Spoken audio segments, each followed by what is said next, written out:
The Energy Committee of the National Assembly Thursday called off a meeting with Kenya Power Board after the utility firm's Vivienne Yeda showed up alone.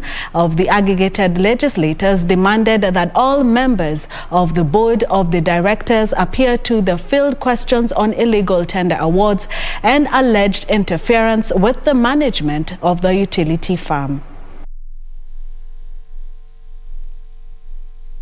And it is sad sometimes when you look at the status of KPLC. Members here, in so many instances, have been complaining. I'm saying members of the Energy Committee, by and large, the whole country, on matters to do with the supply and demand of electricity. So we have enough supply, the demand, but the demand again is curtailed by not metering customers. There's no single week that the board does not sit and manage the affairs of KPLC.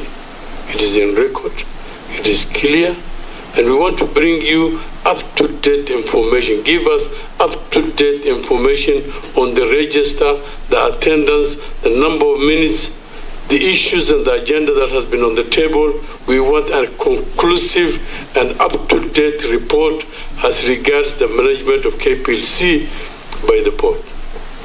We are elected members and we have 5 years contract with Kenyans.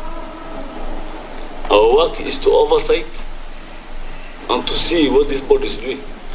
When it comes to the attendance of my colleagues on the board, I wish to state very clearly that this board, as you have stated elsewhere, is always able to convene and to address matters to do with KPLC.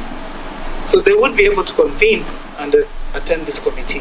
Okay. The only challenge that I think we had is that we received the letter on Monday, and because it was so important that we attend, we decided to go ahead. We did not ask for another date, or because we thought we should be here, and that's why we are here. And we will be able to convene at another date, the full board, to be able to attend this meeting.